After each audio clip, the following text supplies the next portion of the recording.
Bismillahirrahmanirrahim. Assalamu alaikum. I am Nadir Jamali. In our today's class, we will learn the use of to and enough. असां पंहिंजी class में to and enough जो use सिखंदासीं. पंहिंजे last lecture में माना पंहिंजे ऑनलाइन क्लास जे चौथे लेक्चर में असां तव्हांखे to and enough सम्झायो हुयो. उन में कुझु पॉइंट्स रहियल हुयूं, इन सां रिलेटेड उन्हनि खे असांखे अॻिते वधाइणो आहे. हाणे सो to जो वसी यूज़ आहे. तव्हां रिमूव टू जो टॉपिक ॿुधो हूंदो, remove too, removal of too, replacement of too. त इहो जेको टू आहे, इन टू खे जेको हटाए टू जी जॻह छा रखंदा आहियूं, इन टू खे इहो टू ख़ुदि छा आहे? टू जो पार्ट्स ऑफ स्पीच, जंहिंसां हीउ जेको जुमिलो आहे, he is too weak to walk. He is too weak to walk जी माना चाहे उहो एतिरो कमज़ोर आहे जो पंधु करे नथो सघे. हाणे हिन में जेको टू इहो टी डबल जेको इस्तेमालु थियल आहे, इहो ख़ुदि पार्ट्स ऑफ स्पीच में एडवर्ब आहे. He is too weak to walk. ऐं उन खां बाद वारो जेको पार्ट आहे टू वॉक, इहो छा आहे? इहो इन्फिनेटिव आहे. असल में थींदो छा आहे? Transformation of sentences.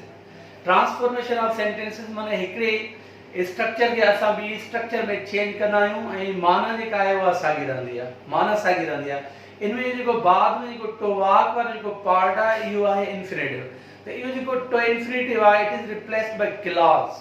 उन जी जाइ ते असांखे क्लॉज रखणो पवंदो आहे. ठीकु, जंहिं सां ॿुधायो वेंदो आहे बाबा जेको आहे सो दैट रिप्लेस कयो वेंदो. सो दैट रिप्लेस कयो वेंदो. हाणे हिन टू जी जाइ ते ईंदो आहे सो, पर जेको दैट क्लॉज आहे उहो हिन टू इन्फिनेटिव जी जाइ ते रिप्लेस कयो वेंदो आहे.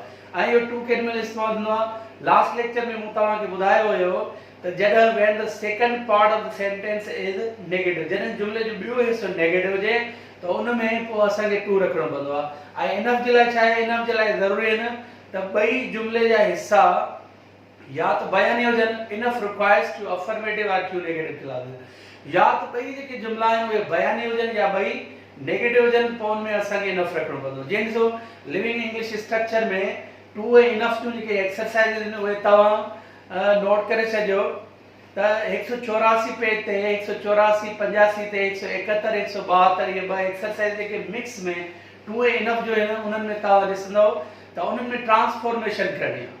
ट्रांसफॉर्मेशन उन्हनि में क्लास में उहे जुमिला मिलियल आहिनि, ॿ जुमिला मिलियल आहिनि. उन्हनि खे तव्हांखे टू ऐं इन इनफ में जी स्ट्रक्चर फॉर्मेशन में तव्हांखे चेंज करिणो आहे. पोइ तव्हां ॾिसंदो जेकॾहिं जुमिले जो माना पहिरियों हिसो बयानी हुजे ऐं जुमिले जो ॿियो हिसो नेगेटिव हुजे त उनखे तव्हांखे टू जी स्ट्रक्चर में चेंज करिणो पवंदो. लास्ट लेक्चर में मूं फॉर्मेशन लिखी हुई. ऐं जेकॾहिं जुमिले जा ॿई हिसा माना पहिरियों क्लास, पहिरियों जुमिलो, ॿियो क्लास ॿई बयानी हुजनि या ॿई नाकारी हुजनि त उनमें छा रखणो पवंदो? उनमें इनफ रखणो पवंदो. अच्छा, जेको इनफ आहे, इनफ जे बारे में ही ज़बरदस्त पॉइंट आहे, नोट करे छॾियो तव्हां. इनफ जेको आहे उहो एडजेक्टिव एडवर्ब खां बाद में ईंदो आहे. इनफ एडजेक्टिव एडवर्ब खां बाद में ईंदो आहे. हालांकि इन कैटेगरी जा ॿिया जेके एडवर्ब आहिनि, माना एडवर्ब ऑफ डिग्री जेके आहिनि, इहे काइंड में उहे सभु उन खां पहिरीं ईंदा आहिनि. एडजेक्टिव एडवर्ब खां पहिरीं ईंदा आहिनि, पर ही अकेलो ही एडवर्ब आहे इनफ जेको एडजेक्टिव एडवर्ब खां बाद में ईंदो आहे. जॾहिं एडजेक्टिव एडवर्ब खां बाद में इनफ इस्तेमालु थींदो आहे त इहो इनफ हिते ख़ुदि एडवर्ब हूंदो आहे. इनफ ख़ुदि छा हूंदो आहे? पार्ट्स ऑफ स्पीच में एडवर्ब आहे. पर इहो इनफ जेको आहे, enough comes in front of noun. Enough जेको आहे उहो नाउन खां पहिरीं ईंदो. हाणे जेकॾहिं तव्हां पंहिंजे राइटिंग स्किल्स में माना जॾहिं तव्हां लिखो था त उनमें इनफ खे तव्हांखे एडजेक्टिव एडवर्ब खां बाद में रखणो पवंदो ऐं नाउन खां पहिरीं रखणो पवंदो. जेकॾहिं तव्हां इनफ खे नाउन खां बाद में रखंदो त तव्हां ग़लति थींदो. हे सभु कुझु ट्रांसफॉर्मेशन जा मिसाल. This T is so hot that I can't drink it. माना ही चांहि एतिरी गरम आहे जो मां उहा पी नथो सघां. ॿ जुमिला मिलियल आहिनि. हाणे हिन में ॾिसो, हिन जेको पहिरियों जुमिलो आहे, पहिरियों हिसो, this T is so hot that clause, ही जेको सेकंड पार्ट आहे इहो नेगेटिव में आहे. जेको पहिरियों क्लॉज आहे उहो बयानी आहे ऐं जेको सेकंड क्लॉज आहे उहो नेगेटिव आहे. त हाणे असांखे इन में छा रखणो पवंदो? इनखे असांखे ट्रांसफॉर्म करणो पवंदो. कहिड़ी स्ट्रक्चर में? टू वारी में करणो पवंदो. ऐं मूं तव्हांखे इहा पॉइंट ॿुधाई हुई त जॾहिं जुमिले जो जे पहिरें पार्ट जो सब्जेक्ट ऐं ॿिए पार्ट जो सब्जेक्ट में डिफरेंट हुजनि त जेको जुमिले जेको ॿियो पार्ट आहे, जेको ॿियो क्लॉज आहे, उन जेको सब्जेक्ट आहे उनखे ऑब्जेक्टिव फॉर्म में हाणे नाउन हूंदो त साॻियो ई नाउन रहंदो. जेकॾहिं उहो प्रोनाउन हूंदो त उनखे ऑब्जेक्टिव फॉर्म में, हाणे मिसाल आया त उनखे मी कबो, हुया त उनखे अस कबो, दिया त उनखे देम कबो. उनजे आरो प्रीपोजिशन फॉर रखणी पवंदी. हाणे ही जेको पहिरियों हिसो आहे उनजो सब्जेक्ट छा आहे? This T. ॿिए हिसे जो छा आहे? आई. माना ये डिफरेंट आहिनि. त हाणे हिते असांखे आई खे छा में रखणो पवंदो? मी में रखणो पवंदो. This tea is too hard for me to drink. जेकॾहिं न बि रखूं था तॾहिं बि इहो अंडरस्टूड आहे. This tea is too hard for me, for us. He is very tall and can touch the ceiling. मानो एतिरो त डिघो आहे जो छित खे छुई सघे थो. हाणे इन में तव्हां ॾिसो, he is very tall and can touch the ceiling. इन में ही पहिरियों class, he is very tall. पहिरियों क्लास उहो बि बयानी and can touch the ceiling. ॿियो जेको क्लास, ॿियो जुमिलो उहो बि बयानी आहे. त enough requires to affirmative and to negative clauses. हाणे जॾहिं ॿई बयानी हुजनि, ॿई नाकारी, त में enough इस्तेमालु कंदो आहे. He is tall enough to touch the ceiling. He is tall enough to touch the ceiling. ऐं ॿियो तव्हांखे इहो बि ॿुधायो त जेको क्लास आहे माना सेकंड पार्ट और उनखे छा में चेंज करणो, टू इंफिनिटिव में चेंज करणो. He wasn't rich, so she didn't marry him. वो एतिरो अमीर न हो, तंहिं करे हुननि सां शादी न कई. हाणे इन में ॿई क्लास जेके आहिनि नेगेटिव आहिनि. He wasn't rich, इहो पार्ट पहिरियों, इहो बि नाकारी, ॿियो जेको आहे उहो बि नाकारी. हाणे इन में बि असांखे इनफ रखणो पवंदो. He wasn't rich enough for her to marry. पहिरें लेक्चर में जेको सिलेबस तव्हांखे सम्झायो त पोइ जेके मुख़्तलिफ़ जेके यूनिवर्सिटीज़ आहिनि उन्हनि में जा टेस्ट पैटर्न कहिड़ा आहिनि. म्यूट में, क्वेस्ट में, सिंध यूनिवर्सिटी, IBA या स्क्रीनिंग टेस्ट बि त जेका आहे उहा स्क्रीनिंग टेस्ट बि MCQ साॻियो ई इंटी टेस्ट वारो जेको पैटर्न हूंदो आहे. MCQ ऑब्जेक्टिव टाइप जेके उहे सुवाल हूंदा आहिनि. ही हिकिड़ी प्रीवियस टेस्ट आहे मेडिकल वारनि जी, CMC में आयल आहे. उनखे पाण हल कंदासीं. उन मां असल में तव्हांखे पैटर्न सम्झाइणा आहिनि. जेके नवां ॿार आहिनि उन्हनि खे ख़बर पए त सेंटेंस कंप्लीट था कीअं जुमिला हूंदा आहिनि, पैसेज कीअं मिलंदो आहे, पैसेज खे कीअं पढ़जे, उन मां उहे सवाल ऐं जवाब जेके उहे कीअं फाइंड कजनि, स्पॉट द एरर, जेको एरर डिटेक्शन इहो छा आहे, सेंटेंस एंट्रेंस जेके आहिनि उहे छा आहिनि. ईंदड़ टॉपिक्स में असां तव्हांखे KE मेथड बि सम्झाईंदासीं. हाणे KE मेथड त हिते K stands for keyword. Sentence ऐं एंट्रेंस जे हवाले सां हिकिड़ी शइ जेका आहे हेल्पफुल हूंदी आहे. हिकिड़ो सफिक्सिस ऐं प्रीफिक्सिस कुझु हद ताईं हेल्प उहे मदद कंदा आहिनि असांजी क्लोज ऑप्शन ते वञण जे लाइ. ऐं उन खां अलावा ॿियो जेको सेंटेंस एंट्रेंस जो पैटर्न आहे जेको जुमिले में यूज़ थियल हूंदो आहे, त उन में असां उन कीवर्ड खे पढ़ी करे क्लोज ऑप्शन ते वञी सघूं था. कीवर्ड खे पढ़ी करे क्लोज ऑप्शन ते. त इहो ग्रामेरियंस जेके आहिनि उन्हनि जेके ग्रामर जा माहिर आहिनि उन्हनि हिकिड़ो मेथड जेको आहे उहो ॾिनो आहे जेको तव्हांखे गेट, सेड, GRE इन्हनि जी किताबनि में बि तव्हांखे मिली वेंदो. उहो आहे KE मेथड. त कीवर्ड माना जुमिले में तव्हां कीवर्ड ॾिसो कहिड़ो आहे. ऐं उन खां अलावा एलिमिनेशन. एलिमिनेशन जो मतिलबु इहो आहे त ज़ाहिरी ॻाल्हि आहे, मिसाल के 4 ऑप्शन ॾिनो, कोई हिकिड़ो ऑप्शन सही हूंदो आहे, 3 ऑप्शन ग़लति हूंदा आहिनि. त 3 ऑप्शंस खे छा करणो पवंदो आहे, एलिमिनेट करणो पवंदो आहे. त हिकिड़ी टेस्ट आहे, प्रीवियस टेस्ट, उनखे सॉल्व कयूं था ऐं उन मां इहे पैटर्न जेके आहिनि उहे बि क्लियर थींदा हलंदा. ठीक. Choose the letter, word or phrase that is most nearly opposite in meaning. Opposite माना जिद, antonyms. ॿ हिन में एंटोनिम मिलियल आहिनि या जेको प्रीवियस टेस्ट पाण हींअर we are going to solve. ॿ हिन में एंटोनिम, ॿ अपोजिट वर्ड मिलियल आहिनि, हिकिड़ो पैसेज मिलियल आहे, उन में 2 सवाल आहिनि ऐं 2 सेंटेंस कंप्लीशन जा आहिनि, जुमिला आहिनि. 2 जेके आहिनि उहे स्पॉट द एरर जा आहिनि ऐं 2 जेके आहिनि उहे आहिनि जेको आहे सो सिनोनिम जा जेके आहिनि उहे हिन में जुमिला आयल आहिनि. हाणे ही प्रीवियस टेस्ट आहे. तॾहिं जॾहिं CMC टेस्ट में इंग्लिश जेको आहे सो टोटल क्वेश्चन जो नंबर जेको आहे उहो 100 हूंदो. पर तव्हांखे ख़बर आहे गुज़िरियल साल खां वठी क्वेश्चन जो तादाद 200 जेको आहे उहो कयो वियो आहे. 200 तादाद कयो वियो आहे. हाणे 20 सवाल जेके आहिनि उहे अचनि था, 20 सवाल इंग्लिश जा. पर उन खां पहिरीं 10 सवाल हूंदा. पर हाणे 200 सवाल थी चुका आहिनि त 20 सवाल इंग्लिश जा जेके आहिनि उहे अचनि था. त अचो त हिनखे सम्झूं. त इन ॾिसो टेस्ट में पहिरियों जेको वर्ड पहिरियों आयल आहे पीसफुल. पीसफुल जी माना छा आहे, सवलो लफ़्ज़. पुर अमन पसंद. हाणे इन जो असांखे ॻोल्हणो आहे अपोजिट, एंटोनिम जो असांखे ॻोल्हणो आहे. पीसफुल जी माना आहे अमन पसंद. ठीकु आहे. भली तव्हां हिन जी माना सिंधी में लिखंदा हलिजो, नोट कंदा हलिजो. पैसिव सुस्त मोगो, क्वारलसम झगड़ालू, लविंग प्यारो, हर्टी दिली, एंडलेस खत्म न थींदा. हाणे इन जो जेको अपोजिट जेको वर्ड आहे अमन पसंद जो वो ज़ाहिर ॻाल्हि कहिड़ो आहे, झगड़ालू, झड़का, क्वारलसम. हिते त असां हीअं टिकंदा रहूं. पर जॾहिं तव्हां टेस्ट में अपियर थींदा त उते ऑफिशियल की तव्हांखे मिलियल हूंदी आहे ऐं उन में तव्हांखे उनखे सर्किल खे फिल करणो पवंदो कंप्लीट, उनखे हाफ फिल बि न आहे करणो, ओवर फिल बि न आहे करणो। जेकॾहिं तव्हां हाफ फिल कयो, ओवर फिल कयो, तॾहिं कंप्यूटर में रिजेक्ट, त उनमें you have to be very careful.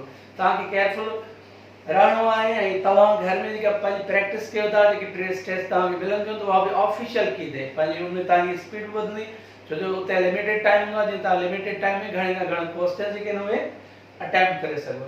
ॿियो हिन में जेको वर्ड आहे जंहिंजो एंटोनिम ॻोल्हणो, उहो आहे कंस्ट्रक्ट। हाणे कंस्ट्रक्ट जी माना छा आहे? ठहण। कंस्ट्रक्ट जो माना ठहण, तामीर करणु। बिल्ड इहो त सिनोनिम थियो, क्रिएट तख़लीक़ करणु, माउल्ड, डिस्ट्रॉय, सबमिट। सबमिट जी माना जमो कराइणु। त हाणे हिन जो जेको अपोजिट जेको वर्ड थियो कंस्ट्रक्ट, ठहण जो, अदावत करण जो, उहो कहिड़ो थियो? डिस्ट्रॉय, माना तबाह करणु। हाणे ही पैसेज जो उसूल तव्हां ॿुधी चयो, काफ़ी इंजीनियरिंग यूनिवर्सिटीज़ उन्हनि में पैसेज मिलियल हूंदो आहे। जेतिरे खे सीएसएस जो तालुक आहे, त सीएसएस में छा हूंदो आहे या पीसीएस में, त उन में जेको पैसेज मिलियल हूंदो आहे उहो त सब्जेक्टिव पेपर आहे, उन में सवालनि जा जवाब लिखणा पवंदा आहिनि। पर हिननि में छा आहे? मिलियल, हिननि में मिलियल आहिनि पैसेज खे पढ़ी करे। पहिरियों पैसेज खे पढ़णो आहे, हिकिड़ो दफ़ो तव्हां पैसेज खे पढ़ी वञो, उन खां पोइ वरी तव्हां सेकेंड टाइम पैसेज खे पढ़ो ऐं सेंट्रल आइडिया खे कैच कयो त राइटर लिखियो छा जे बारे में, उन टॉपिक छा आहे, मेन थीम छा आहे। उनखे जॾहिं तव्हां कैच कंदो त पोइ सवाल जवाब तव्हांजे लाइ सफ़ा आसान थी वेंदा। After the war came the time for the final settlement. जंग खां पोइ आख़िरी सेटलमेंट माना मुआहिदे जो वक़्तु आयो। When several more meetings and discussions हैड फेल्ड। जॾहिं केतिरियूं मीटिंग्स एंड डिस्कशंस जेके इन में नाकाम थी चुकियूं आहिनि टू ब्रिंग अबाउट अग्रीमेंट का मुआहिदे ते पहुचण जे लाइ, Britain declared that she was going to give full self government to the people of India. बर्तानिया ऐलान कयो त हू इंडिया जे माण्हुनि खे मुकमल आज़ादी ॾियण वारी हुई बाय जून 1948, जून 1948 ताईं। Lord Mountbatten was sent two India. Lord Mountbatten खे इंडिया मोकिलियो वियो एज द लास्ट वाइसराय, आखिरी वाइसराय करे, with orders to find a way of handing over the government. ये हुकुम ॾेई करे त हुकूमत उन्हनि जे हवाले करे। This was in March 1947. इहा ॻाल्हि मार्च 1947 जी, but already the country was on the verge of civil war. पर अॻु में ई मुल्क खाना जंगी जे किनारे ते हुई। Government was divided and powerless. हुकूमत जेका विरायल ऐं बेताक़ती, and British officers were eager to leave a country. ऐं बर्तानिया जा ऑफिसर जेके आहिनि उहे मुल्क छॾण जे लाइ जा ख्वाहिशमंद हुया। where they were no longer wanted, जिथे उन्हनि खे वधीक चाहियो न पियो वियो। हाणे इहो पैसेज जेको असां पढ़ियो, वरी उते बि इहो आहे जेकॾहिं तव्हां घटि में घटि तव्हांखे ॿ दफ़ा पैसेज खे पढ़णो पवंदो। हिकिड़ो दफ़ो पढ़ण समय बि तव्हांखे सम्झ में न अचे, उनजे सेंट्रल आइडिया खे सम्झो, मेन थीम खे सम्झो, टॉपिक खे सम्झो, उनखे पोइ उन जा जेके सवाल उहे तव्हां पढ़ो। हाणे सो पाण पैसेज पढ़ियोसीं, हाणे ॿ सवाल जेके आहिनि उहे पैसेज मुताबिक़ आहिनि। टियों सवाल, the word she in the passage refers. हाणे शी जेको हिन में जेको अंडरलाइन थियल जेको लफ़्ज़ आहे, इहो कंहिंजे लाइ आहे? शी। ज़ाहिर ॻाल्हि आहे, इहो पावर या गवर्नमेंट केयर पियो जेको आहे हवाले करणु चाहे। सब कॉन्टिनेंट में कंहिंजी हुकूमत हुई? बर्तानिया जी। तव्हांखे ख़बर आहे मुल्कनि जे नाले जे लाइ प्रोनाउन शी इस्तेमालु थींदो आहे। त हाणे the word she in the passage refers to Britain. इते ब्रिटेन जे लाइ जेको आहे so it is on Britain declared that she was. त माना हीउ जेको शी आहे, इहो प्रोनाउन शी कंहिंजे लाइ इस्तेमालु थियल आहे? ब्रिटेन जे लाइ।